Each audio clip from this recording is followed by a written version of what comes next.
A paz do Senhor, meu irmão, a paz do Senhor, minha irmã. Vamos para a aula 2 do nosso curso de Escatologia Bíblica, Comunidade Daniel 9.2. Estudo 2. A importância da escatologia na vida da igreja. Fundamentos bíblicos, eclesiológicos, práticos e espirituais. O que é escatologia? Escatologia vem do grego eschatos, significa último, final, e logia, que significa estudo ou discurso, significando então estudo das últimas coisas. É a área da teologia que trata dos eventos futuros, revelado nas Escrituras: morte, juízo, arrebatamento, tribulação, milênio, segunda vida de Cristo, juízo final e eternidade. Alguns cristãos têm medo de ler o livro de Apocalipse, sofrem de escatofobia, sofrem com este medo de eventos futuros. A escatologia não é especulação apocalíptica, nem previsão sensacionalista. É uma doutrina bíblica. Ignorá-la é mutilar parte essencial da fé cristã. O chamado bíblico à esperança escatológica. Desde Gênesis até Apocalipse, a Bíblia aponta para o futuro glorioso preparado por Deus. O Antigo Testamento anuncia o dia do Senhor, o tempo do fim, o reino messiânico. O Novo Testamento afirma que o clímax da história será a volta gloriosa de Cristo, a qual nós conhecemos como a parousia, e também será o juízo das nações.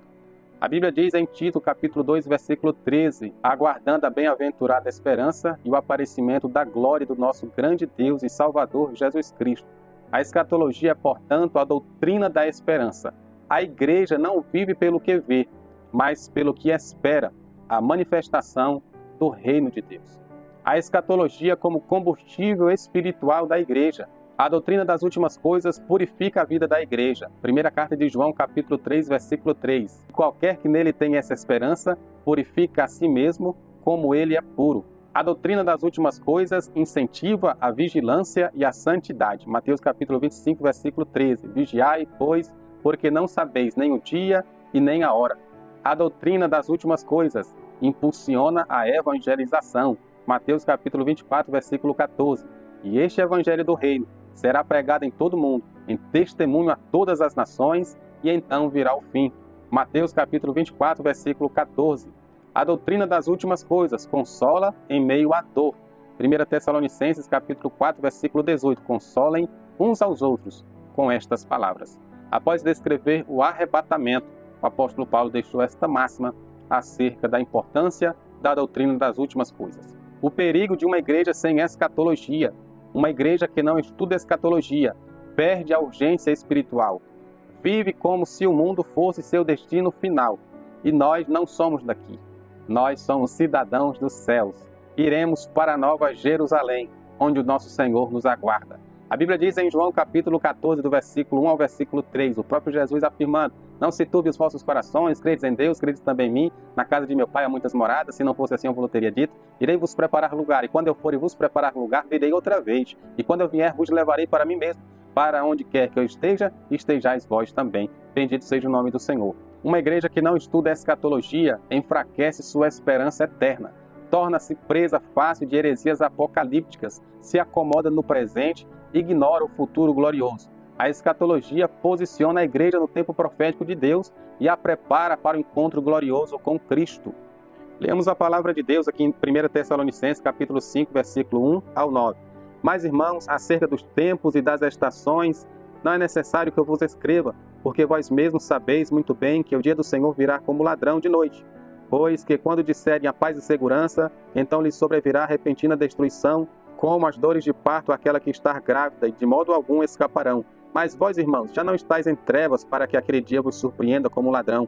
Porque todos vós sois filhos da luz, sois filhos do dia, nós não somos da noite nem das trevas. Não durmamos, pois, como os demais, mas vigiemos e sejamos sóbrios. Porque os que dormem, dormem de noite, os que se embriagam de noite, mas nós que somos do dia, sejamos sóbrios, vestindo-nos da couraça da fé e do amor, e tendo por capacete a esperança da salvação. Porque Deus não nos destinou para a ira, mas para a aquisição da salvação por nosso Senhor Jesus Cristo. O apóstolo Paulo, em quase todas as suas epístolas, trata de temas escatológicos. Em 1 Tessalonicenses, por exemplo, o capítulo 4 e o capítulo 5 formam uma base sólida para o arrebatamento e a vigilância. Em 1 Coríntios capítulo 15, ele discorre sobre a ressurreição gloriosa. Em 2 Tessalonicenses, alerta sobre o homem da iniquidade, o anticristo. Para Paulo, o fim dos tempos não era um detalhe doutrinário, mas parte central da fé e da esperança cristã. O ensinamento de Jesus sobre o fim. Jesus Cristo foi o maior escatólogo da Bíblia. Ele falou com clareza sobre os sinais do fim, a grande tribulação, a vinda do Filho do Homem nas nuvens e o juízo final. Mateus capítulo 24, Marcos capítulo 13, Lucas capítulo 21 e muitas parábolas como as 10 virgens, os talentos, o joio, o trigo, entre outras, tratam da esperança, da urgência escatológica. Ignorar este conteúdo é ignorar o próprio ensino de Cristo. Escatologia é discipulado. Discipular sem escatologia é formar cristãos sem senso de missão e destino. A igreja precisa ensinar. Este mundo é temporário. Jesus voltará para julgar os vivos e os mortos. Os salvos viverão para sempre com Deus em novos céus e em nova terra. Os perdidos sofrerão condenação eterna. Esta consciência muda o comportamento, a pregação, a prioridade de vida e o zelo do crente. Concluindo esta aula, uma igreja escatológica é uma igreja viva. A escatologia é o relógio de Deus no púlpito da igreja. Sem ela, o povo se distrai com o presente e esquece do destino final. Filipenses capítulo 3, versículos 14 e versículo 20. Com ela o povo se prepara, ora, serve, ama e espera com fé ardente. E o Espírito e a noiva dizem, vem. E os que ouvem digam, vem. Apocalipse capítulo 22, versículos 17 e 20. Maranata, ora vem, Senhor Jesus.